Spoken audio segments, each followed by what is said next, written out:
Hi, ನಾನು Sandeep from tech in Kannada. ಎಲ್ರಿಗೂ ಇವತ್ತಿನ ಗುರುವಾರದ ಟೆಕ್ ನ್ಯೂಸ್ಗೆ ಸ್ವಾಗತ ಸುಸ್ವಾಗತ. ಬನ್ನಿ ಡೈರೆಕ್ಟಾಗಿ ಇವತ್ತಿನ ಟೆಕ್ ನ್ಯೂಸನ್ನು ಶುರು ಮಾಡೋಣ. ಇವತ್ತಿನ ಮೊದಲ ಟೆಕ್ ನ್ಯೂಸ್ ಬಂದ್ಬಿಟ್ಟು ಮೈಕ್ರೋಸಾಫ್ಟಿಂದು CEO ಆಗಿರುವಂಥ ನಮ್ಮ ದೇಶದ ಸತ್ಯ ನಡೆಯಲ ಅವರಿಗೆ ಈ ವರ್ಷ ಸ್ಯಾಲ್ರಿ ಹೈಕ್ ಆಗಿದೆಯಂತೆ. ಆಯಿತಾ, ಎಷ್ಟಪ್ಪ ಅಂದರೆ 22% salary hike. Normally Microsoft normal ಎಂಪ್ಲಾಯಿಗಳಿಗೆಲ್ಲ ಅಷ್ಟೊಂದು ಸ್ಯಾಲ್ರಿ ಹೈಕನ್ನು ವರ್ಷ ಕೊಡಲ್ಲ. ಆಯಿತಾ, ನಾನು ಇತ್ತೀಚೆಗೆ ಕೇಳ್ಪಟ್ಟೆ IT ಯಲ್ಲಿ 5% ಕೊಟ್ಟರೂ ತುಂಬ ದೊಡ್ಡ ವಿಷಯ ಅಂತ. ಅದಕ್ಕಿಂತ ಮುಂಚೆ ಈಗ ಒಂದು 3-4 ವರ್ಷ ಮುಂಚೆ ಎಲ್ಲ 10% ಸ್ಟ್ಯಾಂಡರ್ಡ್ ಇತ್ತು. ಆಯಿತಾ, 8ರಿಂದ 10% ಎಲ್ಲ ಕೊಡೋರು IT ಯಲ್ಲಿ ತುಂಬ ಬೂಮ್ ಆಗ್ತಾಯಿತ್ತು. ಈಗ ಸ್ವಲ್ಪ AI ಬಂದಮೇಲೆ ಸ್ವಲ್ಪ ಡೌನ್ ಆಗಿದೆ. ಆಯಿತಾ, ಸೊ ಸತ್ಯ ನಡೆಯಲ್ಲ ಅವರಿಗೆ ಕಳೆದ ವರ್ಷ ಅಪ್ರಾಕ್ಸಿಮೇಟ್ಲಿ $79 ಮಿಲಿಯನ್ ಸ್ಯಾಲ್ರಿ ಇತ್ತಂತೆ. $79 ಮಿಲಿಯನ್ ಅಂತ ಅಂದರೆ 640 ಕೋಟಿ 640 ಕೋಟಿ ಪ್ರತಿ ವರ್ಷಕ್ಕೆ ಸ್ಯಾಲ್ರಿ ಇದ್ದಿದ್ದು ಈ ವರ್ಷ 22% ರೈಸ್ ಆಗಿ ಅಪ್ರಾಕ್ಸಿಮೇಟ್ಲಿ 800 ಕೋಟಿಗೆ ಆಗಿದೆ. ಆಯಿತಾ, 800 ಕೋಟಿ ಪ್ರತಿ ವರ್ಷಕ್ಕೆ. ಒಂದು ದಿನಕ್ಕೆ ಸುಮಾರು 2.5 ಕೋಟಿ ಅಂತ ಅಂದ್ಕೊಳ್ಳಿ. ಆಯಿತಾ, ಒಂದು ದಿನಕ್ಕೆ 2.5 ಕೋಟಿ ಸಂಬಳ. ಓ ಮೈ ಗಾಡ್, ಯೋಚನೆ ಮಾಡಿದ್ರೆ ಕ್ರೇಜಿಗಳು. ಹಿಂಗೆ ಮಾಡಿದ್ರೆ ಜೀವನದಲ್ಲಿ ದಿನಕ್ಕೆ 2.5 ಕೋಟಿ ಗುರು, 2.5 ಕೋಟಿ. ನಂಗೆ ಅನ್ನಿಸ್ತಂಗೆ ಒಂದು ದಿನ CEO ಆಗಿಬಿಟ್ರೆ ನನ್ನ ಲೈಫ್ ಸೆಟ್ಟ ಅಂತ. ಏನಂತೀರ? ಎಷ್ಟೋ ಜನ ಅನ್ಕೋ ಬರೀ ಒಂದೇ ದಿನ ಗುರು, ಜಾಸ್ತಿ ಬೇಡ, ಒಂದು ದಿನ ಅರ್ಧ ದಿನ CEO ಆಗಿಬಿಟ್ರು ಹತ್ತತ್ರ 1.25 ಕೋಟಿ. ಆಯಿತಾ, ಕ್ರೇಜಿ ಗುರು. ಜನ ಎಷ್ಟು ದುಡ್ಡು ಮಾಡ್ತಾರೆ ಕೆಲವರು. ಇನ್ನು ಮುಂದಿನ ಟೆಕ್ ನ್ಯೂಸ್ ಬಂದ್ಬಿಟ್ಟು ಫೈನಲಿ NPCIನವರು ಜಪಾನ್ ಜೊತೆಗೆ ಒಂದು MOUನ ಸೈನ್ ಮಾಡಿದ್ದಾರೆ. ಸೊ ಈ ಮುಖಾಂತರ ಜಪಾನ್ ದೇಶದಲ್ಲೂ ಕೂಡ ನಾವು ಇನ್ಮೇಲೆ UPI ಟ್ರಾನ್ಸಾಕ್ಷನ್ನ ಮಾಡ್ಬೋದು. ಸೊ UPI ಫೀಚರ್ನ ಎನೇಬಲ್ ಮಾಡಿದಂಥ ಜಗತ್ತಿನ 10ನೇ ದೇಶ ಈಗ ಜಪಾನ್ ಆಗಿದೆ. ಸೊ ನೆಕ್ಸ್ಟ್ ನೋಡ್ರಪ್ಪ, ಜಪಾನ್ ಟ್ರಿಪ್ಪಿಗೆ ಹೋದರೆ ಇಂಪ್ಲಿಮೆಂಟ್ ಮಾಡ್ತಾರೆ ನಂಗೆ ಅನ್ನಿಸ್ತಂಗೆ ಸ್ಲೋ ಆಗಿ. ನೆಕ್ಸ್ಟಿಂದ ನೀವು UPI ಮುಖಾಂತರ ಪೇಮೆಂಟನ್ನು ಮಾಡಬಹುದು. ಇನ್ನು ಮುಂದಿನ ಟೆಕ್ ನ್ಯೂಸ್ ಬಂದ್ಬಿಟ್ಟು ಇತ್ತೀಚೆಗೆ ತುಂಬ ಪ್ಲ್ಯಾಟ್ಫಾರ್ಮ್ಗಳು ಹಿಡನ್ ಚಾರ್ಜಸನ್ನು ಹಾಕೋಕ್ಕೆ ಶುರು ಮಾಡಿದ್ದಾವೆ. ಫಾರ್ ಎಕ್ಸಾಂಪಲ್ ಫ್ಲಿಪ್ಕಾರ್ಟ್ನಲ್ಲಿ ನಾವು ಕಾರ್ಟಿಗೆ ಆ್ಯಡ್ ಮಾಡಬೇಕಾದ್ರೆ ಒಂದು ಪ್ರೈಸ್ ಇರುತ್ತೆ, ನಾವು ಪೇಮೆಂಟ್ ಮಾಡಬೇಕಾದ್ರೆ ಒಂದು ಪ್ರೈಸ್ ಇರುತ್ತೆ. ಈ ಮಧ್ಯ ಅವರು ಪ್ಯಾಕೇಜಿಂಗ್ ಚಾರ್ಜಸ್ಸು, ಹ್ಯಾಂಡ್ಲಿಂಗ್ ಚಾರ್ಜಸ್ಸು, ಈ ರೀತಿ ಏನೇನೋ ಎಕ್ಸ್ಟ್ರಾ ಚಾರ್ಜಸ್ಸನ್ನು ಹಾಕ್ಬಿಟ್ಟು ಕೊನೆಗೆ $150-200 ಜಾಸ್ತಿ ಚಾರ್ಜ್ ಮಾಡ್ತಾರೆ. ಈ ರೀತಿ ಕ್ವಿಕ್ ಕಾಮರ್ಸಲ್ಲೂ ಕೂಡ ಆಗುತ್ತೆ, ಝೆಪ್ಟೋನಲ್ಲೂ ಕೂಡ ಹಂಗೆ ಆಗುತ್ತೆ. ಅಲ್ಲ, ಝೆಪ್ಟೋನಲ್ಲಿ ಹಾಕ್ಬೇಕಾದ್ರೆ ಏನು ಗುಡ್ ಇಷ್ಟೊಂದು ಕಡಿಮೆ ಇದೆ ಪ್ರೈಸ್ ಎಲ್ಲ ಅಂತ ಹಾಕ್ತೀವಿ. ಬಟ್ ನಾವು ಪೇಮೆಂಟ್ ಮಾಡಬೇಕಾದ್ರೆ ನಮಗೆ ಗೊತ್ತಿರಲ್ಲ. ಆಯಿತಾ, ನಾವು ನೋಡ್ಬಿಟ್ಟು ಎಷ್ಟೆಷ್ಟು ಆ್ಯಡ್ ಮಾಡಿ ನೋಡೋಕ್ಕೆ ಹೋಗಲ್ಲ ಎಷ್ಟೋ ಸಲ, ಸುಮ್ಮನೆ ಪೇಮೆಂಟ್ ಮಾಡಿಬಿಡ್ತೀವಿ. ಆಯಿತಾ, ಸೊ ಆ ಟೈಮಲ್ಲಿ ನಮಗೆ ಗೊತ್ತಿಲ್ಲದಂಗೆ ಕೆಲವೊಂದು ಇಡನ್ ಚಾರ್ಜಸ್ಸಿಗೆ ನಾವು ದುಡ್ಡನ್ನು ಪೇ ಮಾಡಿರ್ತೀವಿ. ಸೊ ಇದ್ರ ಬಗ್ಗೆ ಕೇರ್ಫುಲ್ ಆಗಿರಿ ಅಂದ್ಬಿಟ್ಟು ನಮ್ಮ ಗೌರ್ಮೆಂಟ್ನವರೇ ಒಂದು ಪೋಸ್ಟನ್ನು ಶೇರ್ ಮಾಡ್ಕೊಂಡಿದ್ದಾರೆ, ಜಾಗೋ ಗ್ರಾಹಕ್ ಜಾಗೋ ಅಂತ. ಸೊ ಕೇರ್ಫುಲ್ ಆಗಿರಿ. ಆಯಿತಾ, ಈ ರೀತಿ ಇಡನ್ ಚಾರ್ಜಸ್ಸನ್ನು ಹಾಕ್ತಾರೆ. ಫ್ಲಿಪ್ಕಾರ್ಟಲ್ಲೂ ಆಗುತ್ತೆ, ಝೆಪ್ಟೋಲ್ ಆಗುತ್ತೆ, ಕೆಲವೊಂದು ಟೈಮ್ ಝೊಮ್ಯಾಟೊ, ಸ್ವಿಗ್ಗಿ ಎಲ್ಲದರಲ್ಲೂ ಆಗಬಹುದು. ಹುಷಾರಾಗಿರಿ. ಆಯಿತಾ, ಇನ್ನು ಮುಂದಿನ ಟೆಕ್ ನ್ಯೂಸ್ ಬಂದ್ಬಿಟ್ಟು ಫೈನಲಿ ChatGPTನವರು ಕ್ರೋಮ್ ಮತ್ತು ಸಫಾರಿಗೆ ಟಕ್ಕರ್ ಕೊಡೋದಕ್ಕೋಸ್ಕರ ಅವ್ರದ್ದೇ ಒಂದು ಬ್ರೌಸರ್ನ ಲಾಂಚ್ ಮಾಡಿದ್ದಾರೆ. ಅಟ್ಲಾಸ್ ಅಂತ ಬ್ರೌಸರ್ನ ಹೆಸರು. ಸದ್ಯಕ್ಕೆ ಇದು ಮ್ಯಾಕ್ OSಗೆ ಮಾತ್ರ ಅವೈಲಬಲ್ ಇದೆ. ಆಯಿತಾ, ಫ್ಯೂಚರ್ನಲ್ಲಿ ವಿಂಡೋಸ್ಗೂ ಸಹ ಬರಬಹುದು, ಈವನ್ ಆ್ಯಂಡ್ರಾಯ್ಡ್ ಸ್ಮಾರ್ಟ್ಫೋನ್ಗೂ ಸಹ, ಐಫೋನ್ಗೂ ಸಹ ಬರ್ಬೋದೇನೋ. ಸದ್ಯಕ್ಕೆ ಮ್ಯಾಕ್ OSಗೆ ಮಾತ್ರ ಇದನ್ನು ತಗೊಂಬಂದಿದ್ದಾರೆ.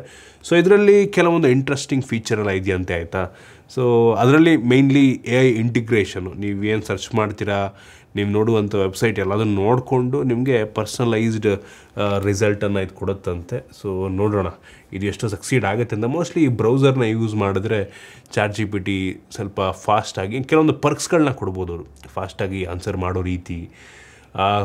ಜೊತೆಗೆ ಎಕ್ಸ್ಟೆನ್ಷನ್ ಮುಖಾಂತರ ಜಿಮೇಲ್ನಲ್ಲಿ ನೀವು ನಿಮ್ಮ ಇಮೇಲ್ನ ಸಮ್ಮರೈಸ್ ಮಾಡಿ ರಿಪ್ಲೈನ ಆಟೋಮೇಷನ್ ಮಾಡೋ ರೀತಿ, ಈ ರೀತಿ ಕೆಲವೊಂದು ಫೀಚರ್ಗಳು ಮೋಸ್ಟ್ಲಿ ಕೊಡ್ಬೋದೇನೋ ಫ್ಯೂಚರ್ ಅಪ್ಡೇಟ್ಸಲ್ಲೂ ಕೂಡ.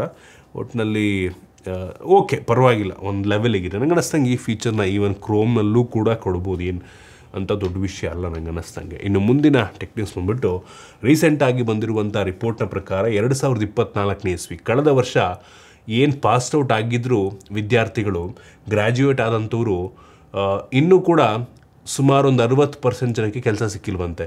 100ರಲ್ಲಿ 60 ಜನ ಈಗಲೂ ಸಹ ಕೆಲಸವನ್ನು ಹುಡುಕ್ತಾ ಇದ್ದಾರಂತೆ. ಆಲ್ಮೋಸ್ಟ್ 2025ನೇ ಇಸ್ವಿ ಮುಗಿಯಕ್ಕೆ ಬಂತು ಆಯಿತಾ.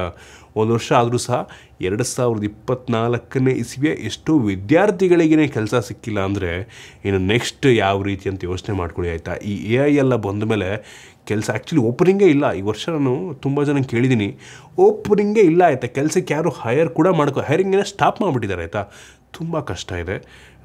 ನೋಡಿ, ನಿಮ್ಮ ಸ್ಕಿಲ್ಸನ್ನು ಇಂಪ್ರೂವ್ ಮಾಡ್ಕೊಳ್ಳಿ. ನಿಮ್ಮ ಅದೃಷ್ಟ ಚೆನ್ನಾಗಿದ್ದರೆ ಒಳ್ಳೆ ಕೆಲಸ ಸಿಗಬಹುದೇನೋ. ಇನ್ನು ಮುಂದಿನ ಟೆಕ್ ನ್ಯೂಸ್ ಬಂದುಬಿಟ್ಟು ಆಪಲ್ನವರು 2027ನೇ ಇಸ್ವಿಗೆ ಅವ್ರ ಐಫೋನ್ ಲಾಂಚ್ ಮಾಡೋಕ್ಕೆ ಶುರು ಮಾಡಿ 20 ವರ್ಷ ಆಗುತ್ತೆ ಆಯಿತಾ. ಸೊ ಆಪಲ್ನವರು ಈ ಐಫೋನ್ ಲಾಂಚ್ ಮಾಡಿ 10 ವರ್ಷದ ಸೆಲೆಬ್ರೇಷನ್ಗೆ ಐಫೋನ್ ಎಕ್ಸ್ ಅಂತ ಐಫೋನ್ 10ನ ಲಾಂಚ್ ಮಾಡ್ತಾರೆ ಆಯಿತಾ, ಐಫೋನ್ ಎಕ್ಸ್ ಅಂತ. ಸೊ ಈ ವರ್ಷ 20 ವರ್ಷ ಆಗೋದ್ರಿಂದ ಮೋಸ್ಟ್ಲಿ ಐಫೋನ್ 20ಯನ್ನು 2027ನೇ ಇಸ್ವಿಗೆ ಲಾಂಚ್ ಮಾಡಬಹುದು ಅಂತ ಹೇಳಲಾಗ್ತದೆ. ಅಂದರೆ 20ನೇ ವರ್ಷದ ಆ್ಯನಿವರ್ಸರಿ ಸ್ಪೆಷಲಿಗೆ ಐಫೋನ್ 20 2027ರಲ್ಲಿ ಲಾಂಚ್ ಆಗುತ್ತೆ ಅಂತ ರಿಪೋರ್ಟ್ ಇದೆ. ನೋಡೋಣ ಇದು ಎಷ್ಟು ಕನ್ಫರ್ಮ್ ಅಂತ ಗೊತ್ತಿಲ್ಲ. ಇನ್ನು ಮುಂದಿನ ಟೆಕ್ ನ್ಯೂಸ್ ಬಂದ್ಬಿಟ್ಟು ಫೈನಲಿ ಸ್ಯಾಮ್ಸಂಗ್ ಅವರು ಆಪಲ್ದು ವಿಷನ್ ಪ್ರೋಗೆ ಕಾಂಪಿಟೇಷನ್ ಕೊಡೋದಕ್ಕೆ ಅವ್ರದ್ದೇ ಒಂದು ಹೊಸ VR ಹೆಡ್ಸೆಟ್ಟನ್ನು ಲಾಂಚ್ ಮಾಡಿದ್ದಾರೆ. Galaxy XR mixed reality headset ಆಯಿತಾ. ಇದರ ಪ್ರೈಸ್ ಕಂಪ್ಯಾರಿಟಿವ್ಲಿ ಕಡಿಮೆ ಇದೆ ಆಯಿತಾ. ಸೊ ಅಂದರೆ ಆಪಲ್ದು ವಿಷನ್ ಪ್ರೋ ಕಂಪೇರ್ ಮಾಡಿಕೊಂಡ್ರೆ ಪ್ರೈಸ್ ಒಂದು ಲೆವೆಲಿಗೆ ಕಡಿಮೆ ಇದೆ. ಅಂತ ಕಡಿಮೆ ಅಂತಲೂ ಅನ್ನೋದಿಲ್ಲ. ಸುಮಾರು 1.5 ಲಕ್ಷ ರೇಂಜು ಆಯಿತಾ. ಅಮೇರಿಕಾದಲ್ಲಿ 1.5 ಲಕ್ಷ ರೇಂಜು. ಇದು ಆ್ಯಂಡ್ರಾಯ್ಡ್ ಬೇಸ್ಡ್ ಒಂದು ಮಿಕ್ಸ್ಡ್ ರಿಯಾಲಿಟಿ ಹೆಡ್ಸೆಟ್ ಆಯಿತಾ. ಸೊ ಫೀಚರ್ಸ್ ಎಲ್ಲ ತುಂಬ ಇಂಟ್ರೆಸ್ಟಿಂಗ್ ಆಗಿದೆ. ನಮ್ಮ ದೇಶದಲ್ಲಿ ನಂಗೆ ಅನ್ನಿಸ್ತಂಗೆ ಇದು ಲಾಂಚ್ ಆಗೋ ಡೌಟೇನೆ ಆಯಿತಾ. ಈವನ್ ಆಪಲ್ನವರು ವಿಷಲ್ ಪ್ರೋನು ಕೂಡ ಲಾಂಚ್ ಮಾಡಿಲ್ಲ. ಇದು ಆದರೂ ಕೂಡ ನಂಗೆ ಅನ್ನಿಸ್ತಂಗೆ ಅಷ್ಟೊಂದು ಸೇಲ್ಸ್ ಆಗುತ್ತೆ ಅಂತ ನನಗಂತೂ ಅನಿಸಲ್ಲ. ಈ ವಿಷನ್ ಪ್ರೋನೇ ಒಂದು 2 ದಿನದ ಶೋಕಿ ನಂಗೆ ಅನ್ನಿಸ್ತಂಗೆ. ಸುಮ್ಮನೆ ತೊಗೊಂಡು ಒಂದು 2-3 ದಿನ ಯೂಸ್ ಮಾಡೋಕ್ಕೆ ಇಟ್ಸ್ ನಾಟ್ ವರ್ತ್ ಅಂತ ನನಗೆ ಅನಿಸುತ್ತೆ ಆಯಿತಾ. ವರ್ತ್ ಇಟ್ ಅಲ್ಲ. ಸೊ ನೋಡಿ, ನಿಮಗೆ ಪ್ಯಾಷನ್ ಇದ್ದು ಬೇಜಾನ್ ದುಡ್ಡಿದ್ರೆ ತೊಗೋಬೋದು. ಫೀಚರ್ಸ್ ಎಲ್ಲ ತುಂಬ ಇಂಟ್ರೆಸ್ಟಿಂಗ್ ಆಗಿ ಚೆನ್ನಾಗಿದೆ. ಇನ್ನು ಮುಂದಿನ ಟೆಕ್ ನ್ಯೂಸ್ ಬಂದ್ಬಿಟ್ಟು ಸ್ಯಾಮ್ಸಂಗ್ ಅವರು ನೆಕ್ಸ್ಟ್ ಏನು ಗ್ಯಾಲಕ್ಸಿ S26 ಸೀರೀಸನ್ನು ಲಾಂಚ್ ಮಾಡ್ತಾರೆ. ಗ್ಯಾಲಕ್ಸಿ S26, S26 ಪ್ಲಸ್ ಅಥವಾ ಎಡ್ಜ್ ಗೊತ್ತಿಲ್ಲ ಯಾವ್ದು ಬರುತ್ತೆ ಅಂತ. ನಂತರ ಅಲ್ಟ್ರಾ.